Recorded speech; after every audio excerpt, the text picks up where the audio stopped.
హోంగార్డులు, auto డ్రైవర్లు, car డ్రైవర్లు, lorry డ్రైవర్లు అందరూ ఉన్నారు. కాబట్టి ప్రధానంగా ప్రమాదంలో చనిపోయేది ఈ ఆటో ఫీల్డ్లో ఉన్నటువంటి రవాణా రంగమే కనుక తక్షణమే ప్రభుత్వం ఈ 5 లక్షల ప్రమాదం కూడా బీమా ఏదైతే ఉందో దాన్ని రిన్యూవల్ చేయాలని చెప్పి కూడా ఈ సందర్భంగా ప్రభుత్వం డిమాండ్ చేస్తున్నాం. మేము ఏదైతే సంక్షేమ బోర్డు అడుగుతున్నామో సంక్షేమ బోర్డు అనేది కూడా ప్రభుత్వం హామీ ఇచ్చింది కనుకనే మేము అమలు చేయమంటున్నాం. ఏదైతే 12,000 ఎలక్షన్ల మేనిఫెస్టో మీరు పెట్టి మా ఓట్లు తీసుకున్నారు, ఆటో డ్రైవర్లకు మేము అమలు చేసిన వెంటనే, మేము అధికారంలోకి వచ్చిన వెంటనే మేము 12,000 రూపాయలు ఇస్తామని హామీ ఇచ్చి మా అసలు ఉపాధి దెబ్బతింటే మేము అనేక మంది ఆత్మహత్యలు చేసుకున్న ఆటో కార్మికులు, ఆత్మహత్య చేసుకున్న ఆటో కార్మికులు కూడా ప్రభుత్వం వాళ్ళ కుటుంబాలను కాపాడాలని చెప్పి కూడా ఈ సందర్భంగా మేము ప్రభుత్వాన్ని డిమాండ్ చేస్తున్నాం. ఇట్లా మీరు ఇచ్చిన హామీలన్నీ మీరు ప్రభుత్వంలో ఇలా కాంగ్రెస్ పార్టీ ఉందా, రేపు ఇంకో పార్టీ ఉన్నా మేము కార్మిక సంఘాలుగా, ఆటో కార్మిక నాయకులుగా, సంఘాలుగా మేము కార్మికుల పక్షాన ఏ ప్రభుత్వం ఉన్నా అడగాల్సిన బాధ్యత నాయకులుగా మా మీద ఉంది కనుకనే అడుగుతాం. అక్కడక్కడ కొన్ని చిల్లర మల్లర నాయకులు చిల్లర వేషాలు మాట్లాడుతున్నారు.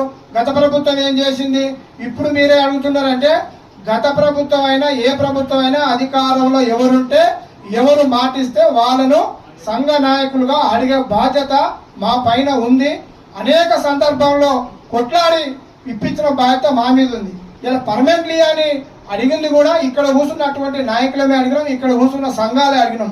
ఇవాళ పరుగులు తీసి ఆ పర్మనెంట్లను తీసుకోవాలని చెప్పి వాళ్ళు షోరూంలో పంటి ఆర్టీ ఆఫీస్ మీద తిరుగుతుంది కూడా ఇవాళ మాట్లాడినటువంటి దళారు నాయకులే మాట్లాడతారు తప్ప మేము కాదని మీడియా ద్వారా మీ అందరికి మేము తెలియజేస్తున్నాం. ఏదేమైనా ప్రభుత్వం హామీ పార్టీలుగా ఆనాడు ఎలక్షన్లో మీరు హామీ ఇచ్చారు కనుకనే అది అమలు చేయాలని అడుగుతున్నాం. మేము ప్రజాసభబద్ధంగానే అడుగుతున్నాం తప్ప దీన్ని మేమేదో ప్రభుత్వాన్ని బహిరంగ చేయాలనే ఉద్దేశం కాదు. ఏదేమైనా ఆటో కార్మికులు అనేది ఆనాటికి ఈనాటి సంఖ్య పెరిగింది. ఇవాళ రాష్ట్రం మొత్తం 6 లక్షల పైచిలుకుంటే ఓన్లీ హైదరాబాద్ గ్రేటర్ నగరంలో 2 లక్షల పైచిలుకు ఆటో డ్రైవర్లు ఆ కుటుంబాలు జీవిస్తున్నారు. కనుక రేపు ఏదైతే విధి విధానాలు రవాణా శాఖ అమలు చేస్తుందో గ్రేటర్ హైదరాబాద్ అవుటర్ లోపల దృష్టిలో పెట్టుకొని చేయాలి. ఓన్లీ హైదరాబాద్ నగరం ఒకటి కాదు, జిహెచ్ఎంసీ లిమిట్ ఎక్కడ వరకు ఉందో వాళ్ళ ఆధార్ కార్డులు కానీ లైసెన్సులు కానీ వాళ్ళ పరిధిని అడ్రస్ను దృష్టిలో పెట్టుకొని ఈ రవాణా శాఖ అమలు చేయాలని చెప్పి మీడియా ద్వారా ఈ సమావేశం ద్వారా మేము తెలియజేస్తున్నాం. ఎలాంటి ఇబ్బందులు జరిగినా మళ్ళీ ఈ సంఘాలే కొట్లాడతాయి డ్రైవర్ల పక్షాన అమలయ్యేంత వరకు అని చెప్పి కూడా ఈ సమావేశం ద్వారా మేము తెలియజేస్తున్నాం.